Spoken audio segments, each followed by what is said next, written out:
જય શ્રી રામ. આજના નવા વિડીયોમાં તમારું હાર્દિક સ્વાગત છે. હું તમારો હોસ્ટ આશીષ કુમાર બારિયા અને તમે જોઈ રહ્યા છો સ્પોર્ટ ગુજરાતી ચેનલ. આરસીબી ને દિલ્હી કેપિટલ્સ વચ્ચેની મેચમાં દિલ્હી કેપિટલ્સનો 6 વિકેટથી વિજય થયો છે. શાનદાર 93 રન બનાવ્યા છે કેએલ રાહુલે. જબરજસ્ત બેટિંગ કરી 53 બોલમાં. આરસીબી પહેલી બેટિંગ કરતા 163 રન કર્યા 5 વિકેટે, જેને ચેસ કરતા દિલ્હીને 169 રન 4 વિકેટે જીતી ગયું છે. જો આરસીબીની બેટિંગની વાત કરીએ, ફિલ સોલ્ટ રન આઉટ થયો 17 બોલમાં 37 રન. કોહલી 18 માં 22, પડીકલ 8 માં 1, પાટીદાર 23 માં 25 રન, લિવિંગસ્ટન 6 માં 4, 11 માં જીતેશ શર્મા 11 માં 3, કૃણાલ પંડ્યા 18 માં 18. ટીમ ડેવિડે જબરજસ્ત 20 બોલમાં 37 રન કર્યા, જેને ચેસ કરતા દિલ્હી કેપિટલ્સ 169 રન 4 વિકેટે કરી લીધા. 6 વિકેટથી દિલ્હી કેપિટલ્સ જીતી ગયું. ડુપ્લેસિસ 7 માં 2, જેક ફ્રેઝર મર્ક 6 માં 7, અભિષેક પોરેલ 7 માં 7, લોકેશ કેએલ રાહુલ 53 બોલમાં 93 રન કર્યા. અક્ષર પટેલ 11 માં 15, ટ્રિસ્ટન સ્ટફ 23 માં 38. ટ્રિસ્ટન સ્ટફ અને કેએલ રાહુલની બેટિંગ દિલ્હી કેપિટલ્સને 6 વિકેટથી જીતાડી દીધું. દિલ્હી કેપિટલ્સે જબરજસ્ત બેટિંગ કરી. આરસીબી માટે હોમ ગ્રાઉન્ડનો ફોર્મ ચિંતાનો વિષય છે. આની પહેલા ગુજરાત ટાઇટન્સ સામે હાર્યું અને આ મેચમાં દિલ્હી કેપિટલ્સ સામે 6 વિકેટથી હારી ગયો. જો વાત કરવામાં આવે આરસીબીની, તો આરસીબીને હોમ ગઈ સિઝનમાં આરસીબી ખરાબ સ્થિતિમાં હતું. આ વખતે બી આરસીબી ખરાબ સ્થિતિમાં છે.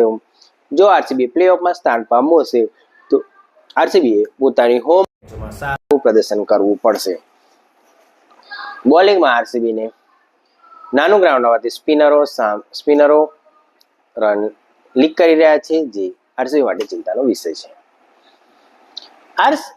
કેએલ રાહુલે જ્યારે કંટારાનો જે સીન કર્યો હતો, જે ગોળ આમ કરીને આમ એક કંટારાનો સીન હતો, જે કેએલ રાહુલ બતાવવા માંગે છે આ છે મારો ગ્રાઉન્ડ, તમે મને ના લીધો પણ હું તમને બતાવું છું મેં કેવી બેટિંગ કરી છું. કેએલ રાહુલે ચેન્નઈ સામે પણ જબરજસ્ત બેટિંગ કરી હતી અને આજે આરસીબી સામે પણ જબરજસ્ત બેટિંગ કરી. કેએલ રાહુલને એવી ચર્ચા હતી, કેએલ રાહુલને રોયલ ચેલેન્જર્સ બેંગ્લોર ખરીદશે, પણ રોયલ ચેલેન્જર્સ બેંગ્લોરે ખરીદીને અને 14 કરોડમાં દિલ્હી કેપિટલ્સે ખરીદી લીધું અને દિલ્હી કેપિટલ્સમાં કેપ્ટન બનાવવાની વાત ચાલતી હતી, પણ કેપ્ટન ના બન્યો અને અક્ષર પટેલને કેપ્ટન બનાવ્યો. એવી ચર્ચા હતી કે આરસીબી કેએલ રાહુલને ખરીદશે અને કેપ્ટન બનાવશે, પણ કેએલ રાહુલને ખરીદ્યું નહીં અને દેવદત્ત રજત પટેલને કેપ્ટન બનાવ્યો. આજની મેચ જબરજસ્ત રહી. આરસીબીની હાર થઈ ગઈ. આરસીબી પોતાની બંને મેચો હારી ગયો. આરસીબીનું ફોર્મ જો વાત કરવામાં આવે, આરસીબી અવે ગ્રાઉન્ડમાં તો સારું પ્રદર્શન કરી રહી છે, જીતી રહી છે, પણ હોમ 2 મેચ હારી, ગુજરાત સામે હારી અને રોયલ ચેલેન્જર્સ બેંગ્લોરના ચિન્નાસ્વામી સ્ટેડિયમમાં ક્રાઉડને શાંત કરાવવું જબરજસ્ત કહેવાય. કેએલ રાહુલ પહેલામાં શુભમન ગિલે શાંત કરાવ્યું. આ મેચમાં કેએલ રાહુલે રોયલ ચેલેન્જર્સ બેંગ્લોરના ક્રાઉડને પોતાના જ ઘરમાં શાંત કરાવું જબરજસ્ત. Well done KL Rahul, well done. KL Rahul 2020માં તો છે નહીં. કેએલ રાહુલ ટેસ્ટમાં ઓપનિંગ કરશે અને 4 થી 5 નંબર પર આવશે.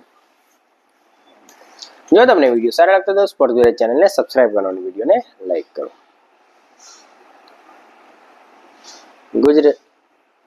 દિલ્હી કેપિટલ્સ એક પણ મેચ હારી, 4 મેચ પોતાની જીતી ગઈ છે, 8 પોઈન્ટ સાથે બીજા નંબર પર છે. આરસીબી પોતાનું ફોર્મ જો ઘરેલું 7 મેચ રમવાની છે, 7 મેચોમાંથી જો સારું પ્રદર્શન ના કર્યું, રોયલ ચેલેન્જર્સ બેંગ્લોર એક એવી ટીમ છે જેનું સૌથી ખરાબ પ્રદર્શન ઘરેલું મેચોમાં રહ્યું છે, જેમાં તે હારી રહ્યું છે. બહુ ઓછું 30 થી 40નું સ્ટ્રાઇક રેટ છે ઘરેલું મેચોમાં, જે કોઈ પણ ટીમ માટે ખરાબ કહેવાય. જો આરસીબી પ્લેઓફમાં સ્થાન મેળવવું હોય તો ઘરેલું મેચો જીતવી જરૂરી છે. દિલ્હી કેપિટલ્સે રોયલ ચેલેન્જર્સ બેંગ્લોરને 6 વિકેટથી જીતાડીને પોતાની 4માંથી 4 મેચો જીતી છે. દિલ્હી કેપિટલ્સ એકમાત્ર એવી ટીમ છે જે એક પણ મેચ હાર્યું નથી. અને બોટમની વાત કરીએ તો 8, 9, 10 એમઆઈ કે સીએસકે અને સનરાઇઝર્સ હૈદરાબાદ. જો નીચેની પાર્ટીઓની વાત કરો એની જોડે કેટલા છે? 5, 5, 10, 11, 12 આરઆર 13 અને 14, 15, 16 3 કેકેઆર જે બોટમની ટીમો છે. જો તમને વિડીયો સારો લાગતો સ્પોર્ટ્સ ચેનલને સબસ્ક્રાઈબ કરો અને વિડીયોને લાઈક કરો.